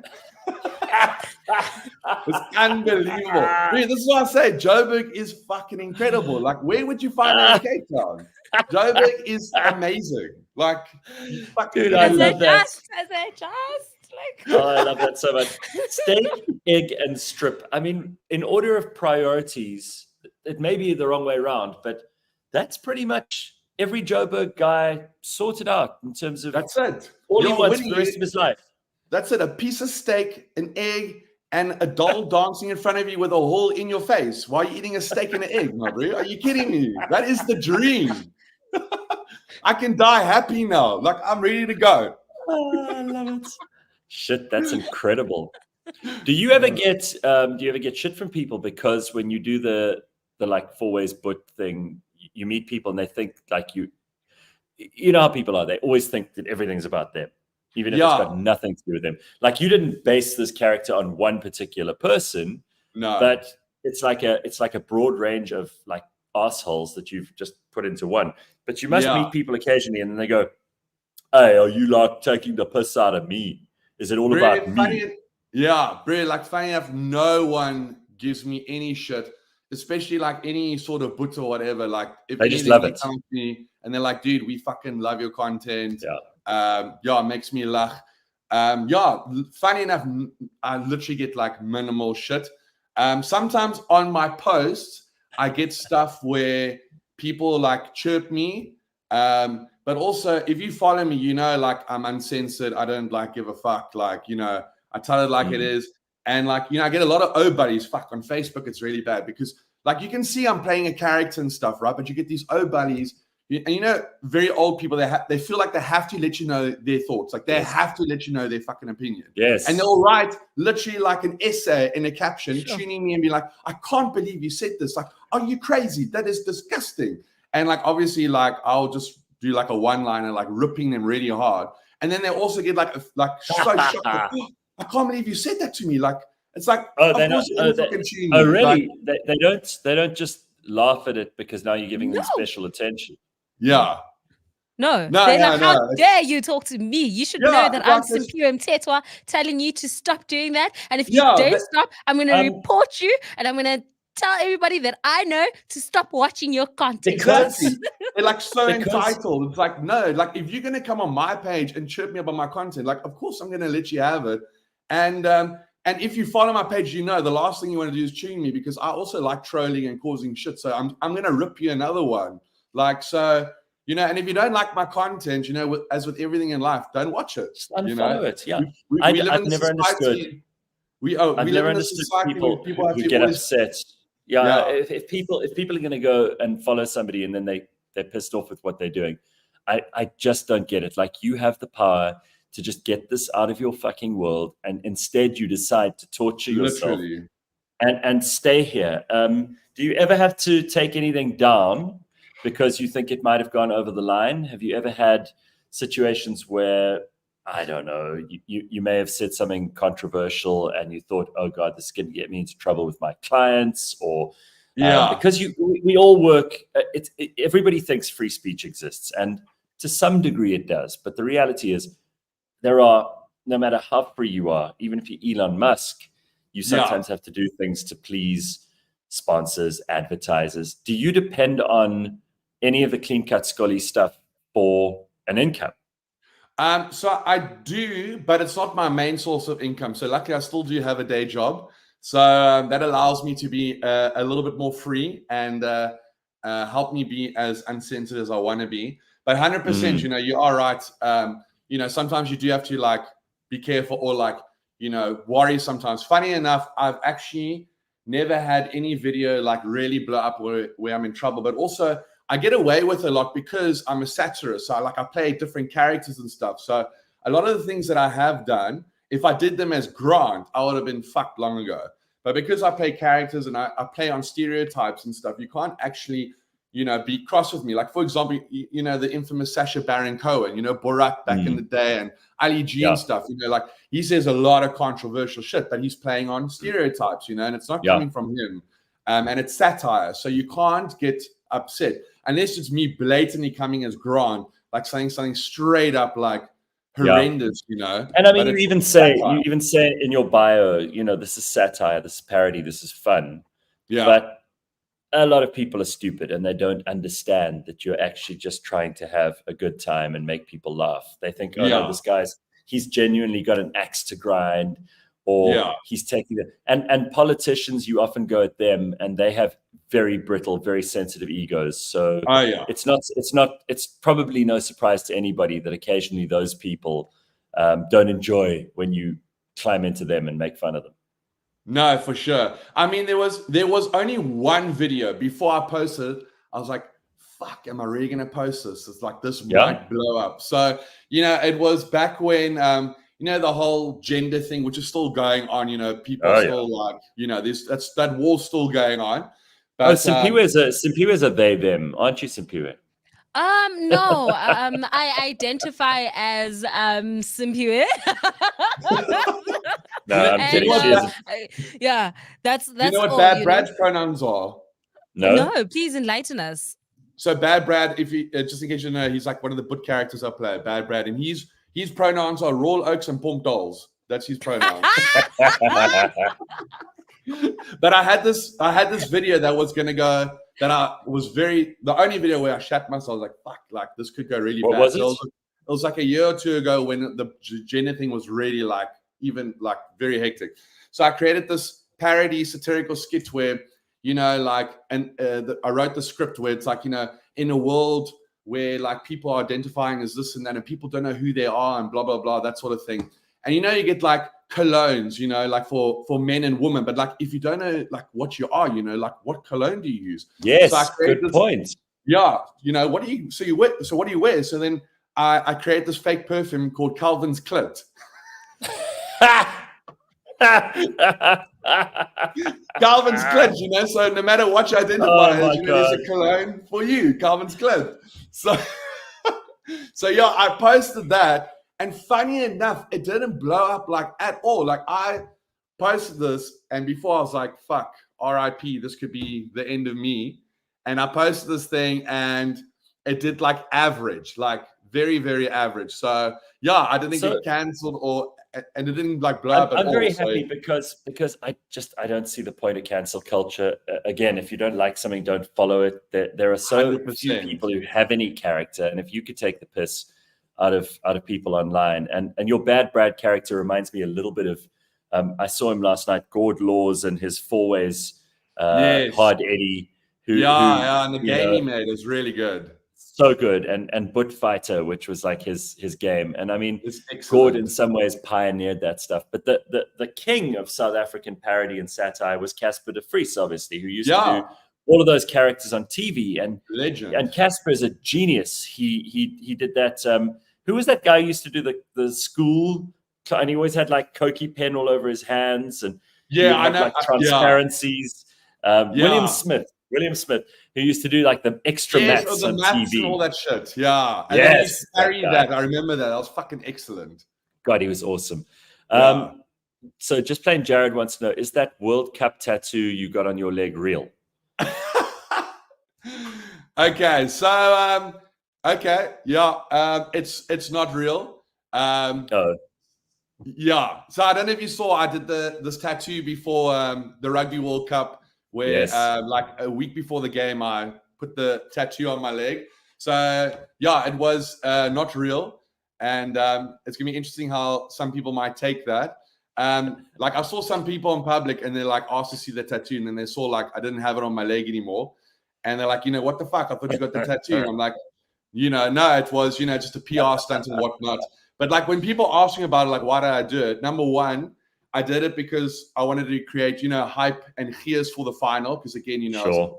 we're in the final again and we possibly can win it. What's the third time in a fucking row, which is insane. And Sure. then secondly, I saw it as trolling New Zealand fans. Like I wanted to troll again, I just cause shit. That's what I do really on social media. And I wanted to troll New Zealand fans and make them be like, what the fuck? Look at the South African. They're so cocky. They're ringing tattoos. Like they're winning the World Cup already. And yeah, obviously it blew the fuck up. I got. But you do have a ton of actual tattoos. I'm covered. You're covered in them. So I mean, like, when did all of that start? Because for some people that's an addiction all on its own. But there's stuff that people do that they tattoo themselves with that is very meaningful, and they think about every single one. And it's not like just some random thing they do when they're drunk with their friends in Thailand. Yeah.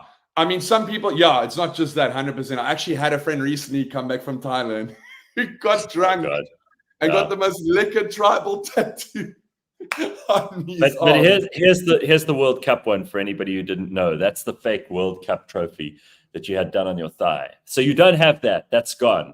No, that's gone. Yeah, that's gone. Shout out to Good Things Tattoo. It's a tattoo parlor that does my tattoos. And that's awesome. Unfortunately not real. So disappointed considering the fact that we won the World Cup, and then for like 2 weeks straight, like South Africans are like, New Zealand, you're not going to hear the last from us, and they beat them in almost every other sport. Like, come on now. It was amazing. It was amazing. But the other thing is, even if I wanted it to be real, I couldn't do it in time. So because I came up with the idea on a Thursday, and I was flying to Joburg the next day, and I literally had like 2 hours to pull this off before I had to fly to Joburg. So even if I wanted to get the tattoo, I didn't even have time to do it. I literally was boarding a flight the next morning. The tattoo parlor was closing soon. I was like, hey, fuck it. Let's just fake it. Let's just put it on my leg, fake it. And then it is what it is. But like, so even if I wanted to do it, like I couldn't have even done it. So I love this. This is Tick, now available in a pill. Look at this. Hey, you. Yes, you stupid puss. Do you struggle to concentrate? Do you find it hard to complete simple tasks? Then try our new innovative product from Renecle. Introducing Tick, now in a pill, for easy on-the-go consumption. With ingredients locally sourced from the streets of Cape Town, Tick is designed to help you get anything done with maximum efficiency. Just take it from one of our very satisfied customers. Since taking Tick, I have lost my family, my anal virginity, and my teeth. But my house is spotless and I can work 24/7. So, there you have it. Get a supply of Tick today. We had a Black Friday special the other day. I hope you guys got involved in that. Oh, I love that. Tick in a pill. I love how you lost your teeth. I lost my teeth. As you can see, I got them back now. I got some veneers put in, some Gucci now. Man. All right, here's another Are one. you a tenderpreneur struggling to find the right tenders to match your corrupt and greedy needs? Well, look no further with Tender. Blow your load with all the government tenders you can dream of. Simply swipe left for the ones that hurt your haul, or swipe right for the ones that tickle your pill. And that's that. So sign up now and let's get fucking rich with Tender.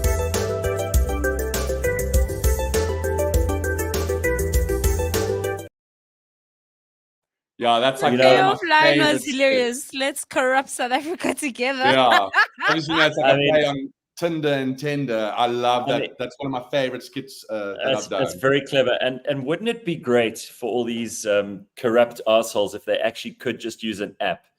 Because literally, I mean, they all might as well bring out an app. They might as well.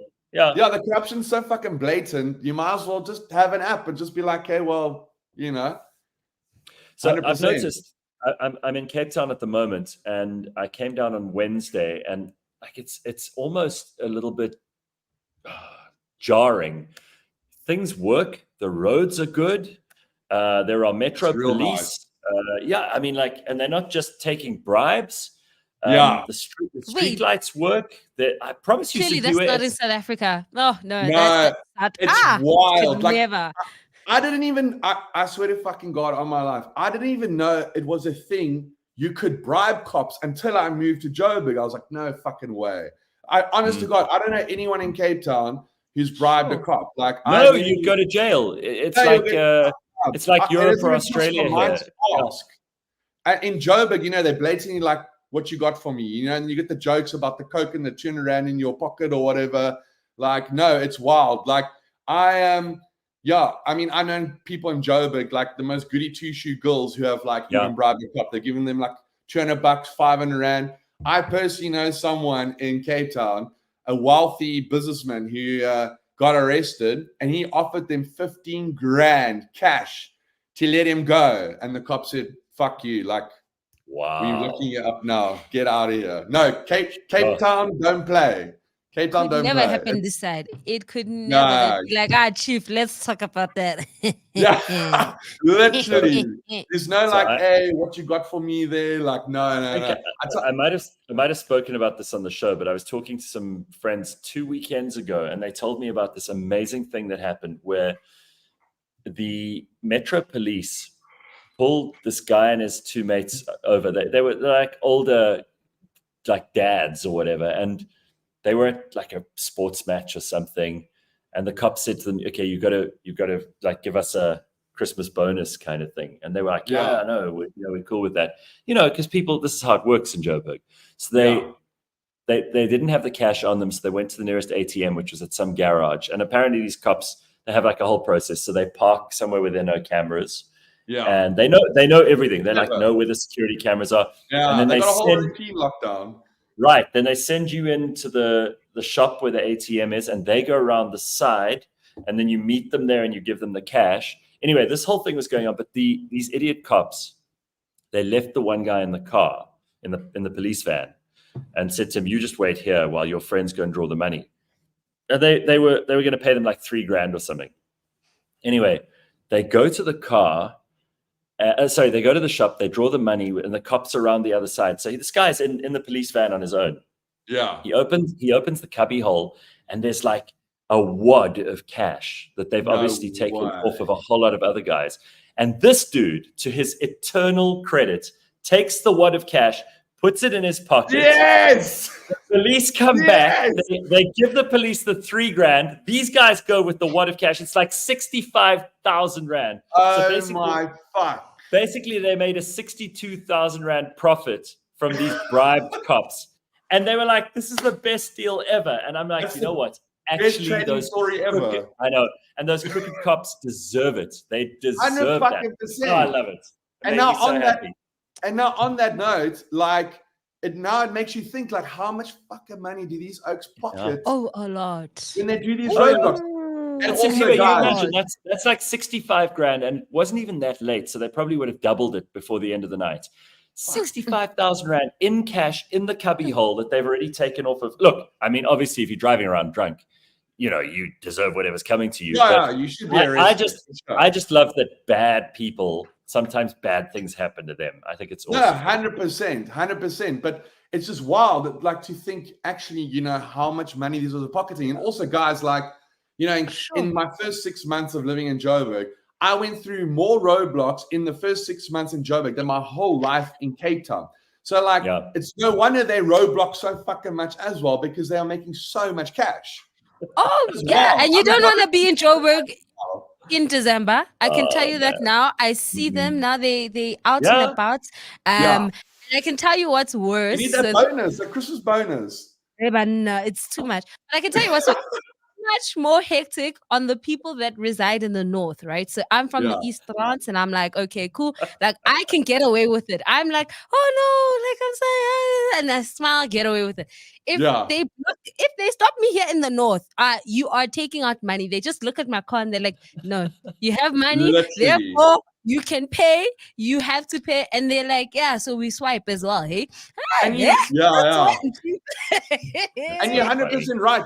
They actually like base you on your car. Like I had a friend who lived in the East Rand, and whenever he came into Joburg, he would purposely drive his cut bucky when coming into Joburg, and not his fucking BMW or his Maserati or whatever. Because if you're rolling up there in the north with a liquor car, then it's they charge you more for a fine. So they got a whole system. They're very smart. Yeah, it's premium rates, Chief, and you can afford it. Exactly, premium rates. But it's amazing how efficient even corruption's become. That's why your tender app is like not that far from the truth, Literally. right? And I love the Zoomer sale. I just want to show everybody the free Zoomer Are sale. you tired of shopping malls promising deals of the century, but all you end up with is cuck specials and credit card debt? Well, we've got a real sale for you. Fuck Black Friday deals. It's the free Zoomer sale at the biggest shopping mall of them all, South Africa. And everything is free. Yes, free. We've got TVs, forklifts with TVs, food, vaccines, blood. Yes, blood.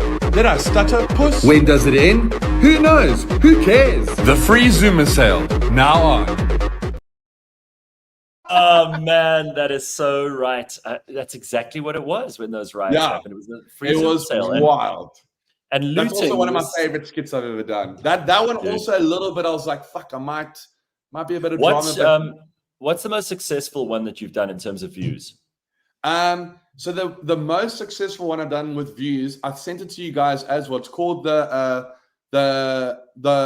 Wi-Fi hotspot one. Oh, let me play it quickly. Let's show. Tell us the numbers. Oh, free hotspot. Fuck yes.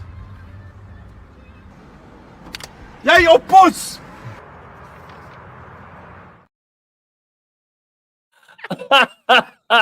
So it's this, you see those hijacking hotspot and crime hotspot signs, and you think it's a Wi-Fi hotspot. Hotspot, exactly, but it's a fucking crime hotspot. Yeah. So that's so good. That did fucking wow. I actually shot that in my lunch break. Me and some of my mates, we were working at Ogilvy, Johannesburg, and I had this idea. I wrote the script. I was like, hey, it's fucking lunchtime. Let's quickly go shoot it. We shot it down the road in Bryanston, and that got 3 million views on TikTok. TikTok, Instagram, and Facebook, over 3 million views. So that's my fucking top video that I've ever made. That's cleaned up everywhere I've posted on every like social media platform, which is interesting because some videos will blow up big on one platform, but then do like okay on other platforms. You know how it is, your different audiences and whatnot. But that video, fucking no matter where I put it, it's just like blown up. So yeah, I met someone really interesting yesterday. A guy called Dan Mace. He is he's Mr. Beast's philanthropy guy, and he makes all these incredible films. Yeah, he's amazing. And I mean, these guys are getting like 20 million views on everything. Yeah, like on average. Dude, Mr. Beast is fucking insane. I think it's like 50 next level stuff. Video. But he was telling me how much of it is pure mathematics and numbers. It's not even. It's so incredible how we all think that if you just create great content, people will watch it, they'll listen to it, they'll love it. But actually, there's a formula, and 100%. the guys who do this stuff professionally and are making serious money off of it. It's not even. There's no creativity necessarily involved, and I don't want to paraphrase him because I think anybody who's interested in YouTube will find this interview pretty fascinating. Yeah. But he breaks it down. He says there's a way you do this stuff, and it's like you hack the system, and then basically millions and millions of people watch it because of the way you structure the content and you play along with the way that the machine works in the background. It's just absolutely incredible. 100%. Yeah, I mean, Mr. Beast is quite a genius, and I agree with you. A lot of his stuff, it's not really like super creative, but he knows what people like. He knows what to give them, and they fucking just consume it. Well, so Dan does a lot of the stuff for the philanthropy channel, which is also getting millions and millions. What he's doing, like building wells in like East Africa and giving kids shoes, and it's absolutely fucking cool. I have nothing but respect for people who are like giving back once they start doing well. It's really cool. It'll be coming out. It'll be coming out soon. That interview. Yeah, I mean with Dan Mace as well. I mean, fuck, a South African working for Mr. Beast. I mean, that's fucking insane. You know, like I know he's always done quite well. As a South African YouTuber, I think he's always been like one of the top YouTubers. But fucking hell, like when I saw he's working for Mr. Beast, I mean, like fuck. It's interesting. Like Dan has been in media and advertising and film for ages.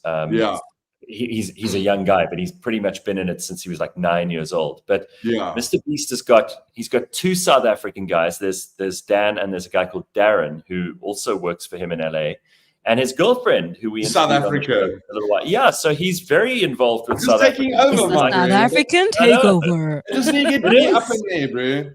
It is, right? Actually, they probably don't want me. I'll probably get them cancelled. Right, that's probably gets Mr. Beast cancelled. Fuck, that would be quite crazy. So I think a lot of people would really like next year's election to surprise the world and for us to get rid of this terrible ANC who have basically ruined the country. But if that happens, wouldn't that make content creation much harder? What do we do without the ANC? Who are we going to take the piss out of? Because the DA are not as much fun. The Freedom Front are not as much fun. The EFF are not as much fun. What are we going to do? I don't know. I mean, we might just, Gareth, and some people, we might actually just start our own corrupt party, the three of us. You know what I'm saying? Yeah. Like, we're going to have to, because 100%, like, you know, they are an incredible source of, like, inspiration. Like, and if we don't have that, it's also like, you know, when Donald Trump was president, you know, like, a lot of the comedians, like, especially Trevor Noah, played on that all the time. And, like, when he left office, like, they, like, kind of ran out of things to, like, talk about because, I mean, you know, love him or hate him, you know, he, you know, was very entertaining, you know. I don't know. It's, you know, that's a scary thought, Gareth. No, let's embrace that thought, okay? Let's embrace change. You know what I mean? You know what I'm saying? You can't stay with the same old devil. And we'll come up with new. I think we'll become even more entertaining.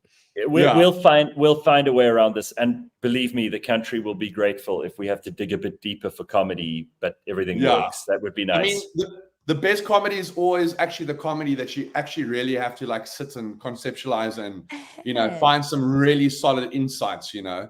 But yeah.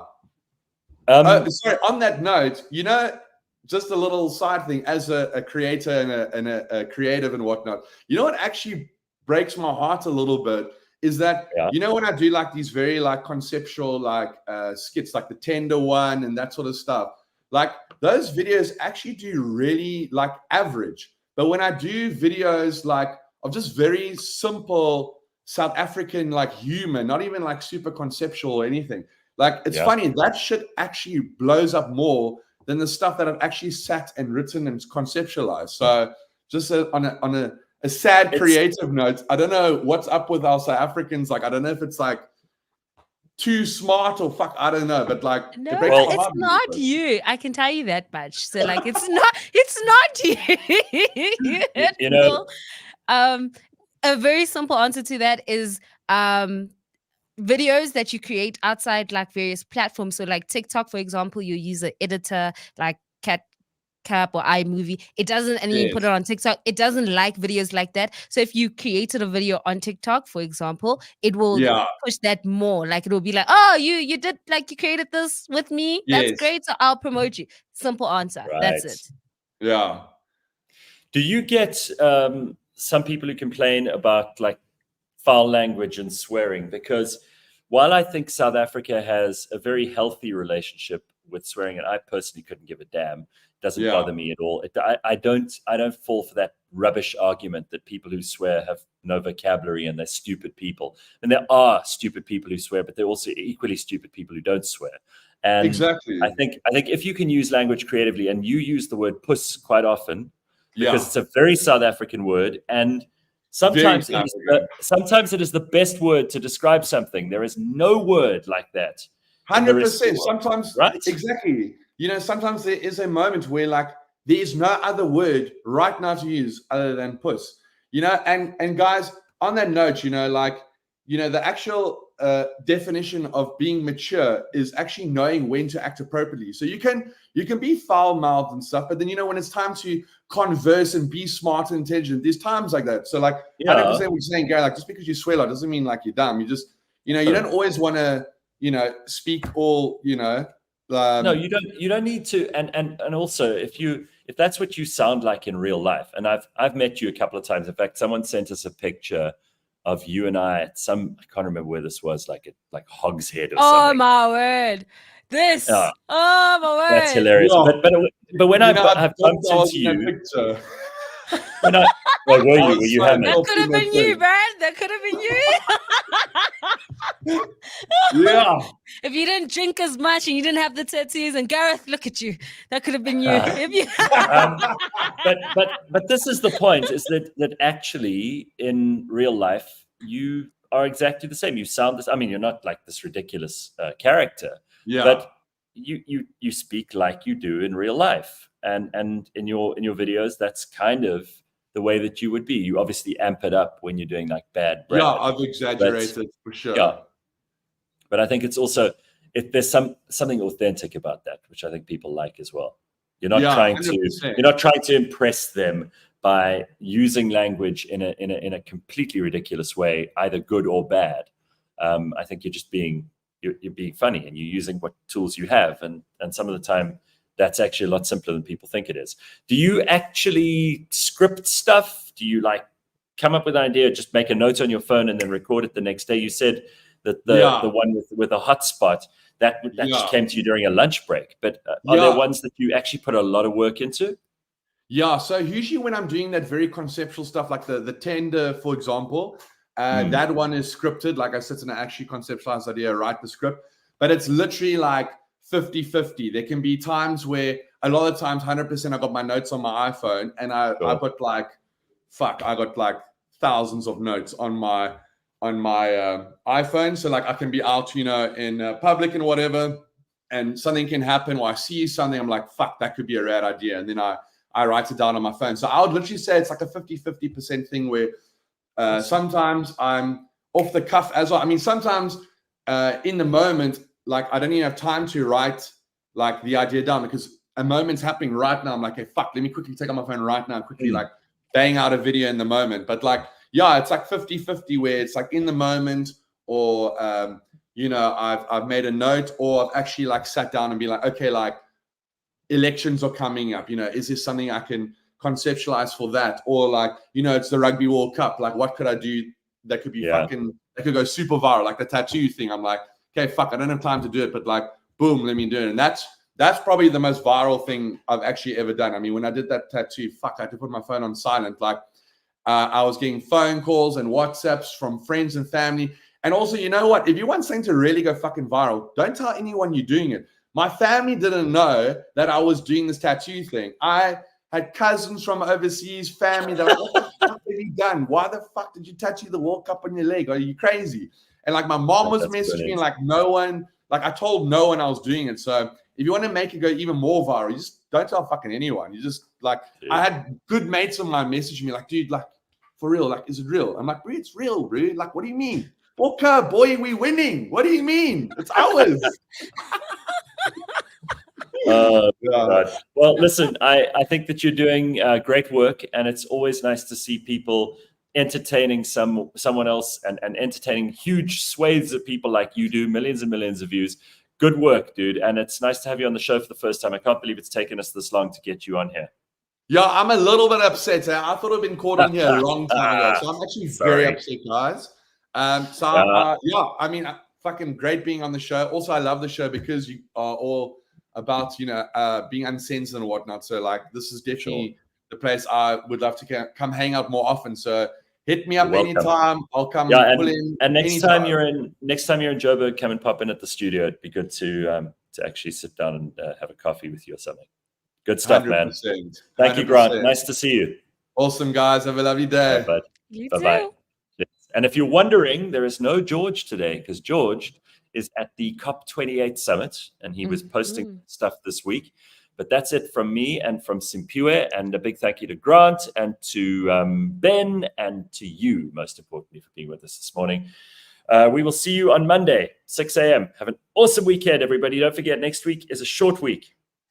We have a bonus public holiday thanks to Silili. So get ready for that. All right, everybody. Cheers.